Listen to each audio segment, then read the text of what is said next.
तो टिप दीजिएगा। मित्रों नमस्कार, मैं अमलेश कुमार। आज दीपंकर भट्टाचार्य के पालीगंज में एक विशाल जनसभा थी। हालांकि जनसभा में भीड़ तो बहुत फीकी रही। इस दौरान स्थानीय विधायक संदीप सौरभ ने क्या कुछ कहा, मेरा पूरा वीडियो देखना ना भूलें। के फील्ड में जनसभा कर रहे हैं तो ठीक इसी समय दुनिया के एक तानाशाह ने कुछ देशों को मसलने की कोशिश की है। आप लोग जानते हैं कि पिछले दिनों अमेरिका ने ईरान के ऊपर हमला कर दिया।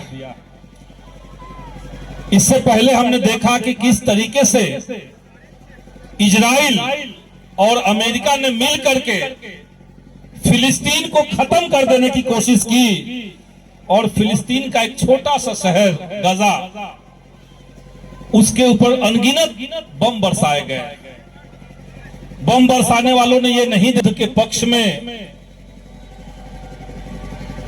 तानाशाहों के पक्ष में खड़ा होना बंद कीजिए।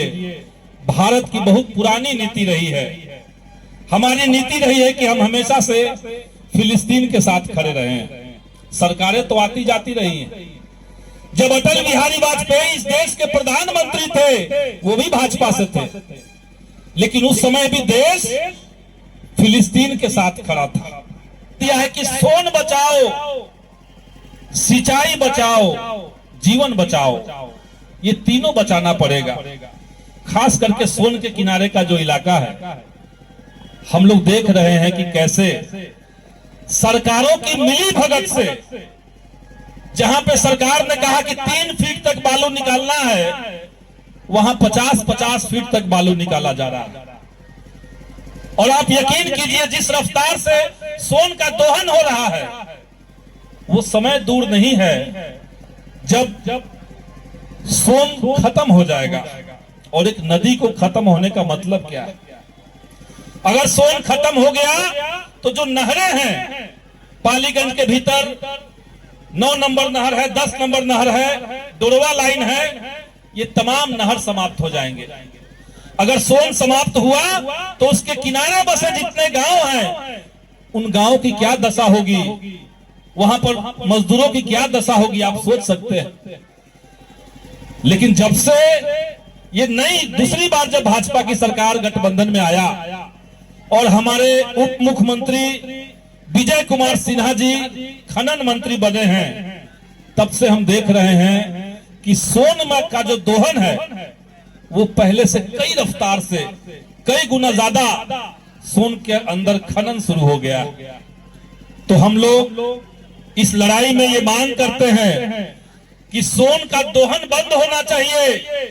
सोन से बालू मनमाने तरीके से निकालने पर रोक लगना चाहिए। और उसके किनारे जितने गांव बसे हुए हैं, आज उनकी दशा देखिए। ये पालीगंज का इलाका, यहां पानी का संकट कैसे हो सकता है? लेकिन आज हकीकत क्या है? पालीगंज के तमाम गांवों में भूजल स्तर नीचे चला गया है। हैंडपाइप में, हैंडपंप जो है उसके अंदर पानी। तत्कालीन रेल मंत्री श्री लालू प्रसाद यादव जी ने का शिलान्यास किया था। 2007 में शिलान्यास हुआ, लेकिन बिहटा से औरंगाबाद को रेल लाइन से जोड़ने का प्रयास जनता लड़ती रही, लेकिन केंद्र में जो लोग बैठे हुए हैं उनको इस इलाके की चिंता नहीं है। आप देखिए, 1980 में संसद के अंदर ध्वनि मत से पारित हुआ था, 1980 में। आज 45 साल हो गए। संसद में पास हुआ 1980 में कि बिहटा और औरंगाबाद के बीच में ट्रेन चलना चाहिए। 2007 में यहां पे शिलान्यास हो गया, लेकिन केंद्र की सरकारों ने, मोदी सरकार ने इस परियोजना पर कोई खर्च नहीं किया। आज भी हम लोग लड़ रहे हैं।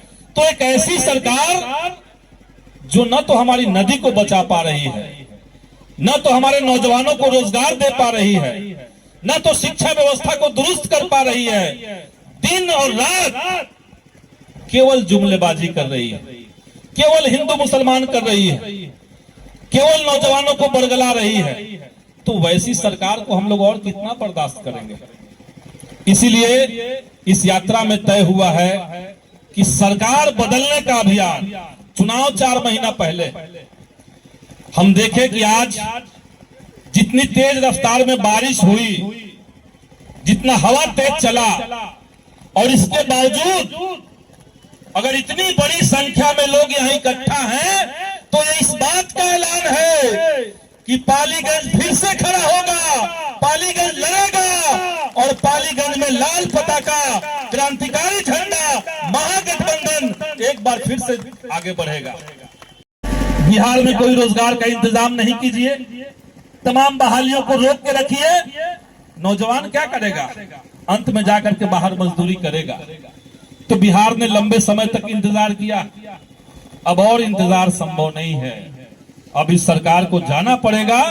बिहार के अंदर रोजगार की संभावनाएं बुलंद होंगी। हमने विधानसभा में कहा है कि बिहार में जो बहालियां हो रही है, उन बहालियों में बिहार के नौजवानों को मौका मिलना चाहिए। बिहार के अंदर डोमिसाइल नीति होना चाहिए, और हम ये कहेंगे कि इस बार अगर महागठबंधन की सरकार बनती है तो बिहार के भीतर डोमिसाइल नीति लागू होगा। यहाँ के नौजवानों को यही नौकरी मिलेगी, ये माले का, ये महागठबंधन का ऐलान है।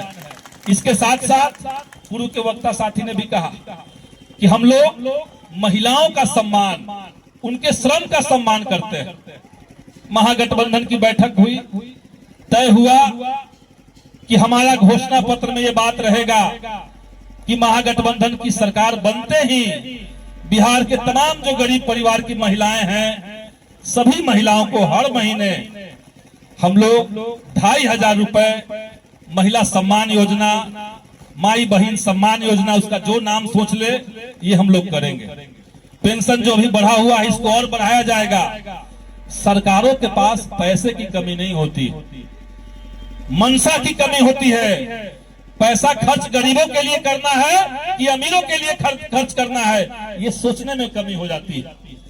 तो जब गरीबों की सरकार बनेगी, जब हम लोग विपक्ष में रह करके इतना कुछ लड़ करके हासिल कर सकते हैं, तो जब गरीबों की सरकार हो जाएगी, किसान मजदूरों की सरकार हो जाएगी, एक ऐसी सरकार होगी जो देश के अंदर अमन चैन कायम करे, सांप्रदायिक दंगों को रोक दे, जो दंगाई है उनको जेल के अंदर डाल दे। जब ऐसी सरकार हो जाएगी तो विकास का रफ्तार कहां चला जाएगा?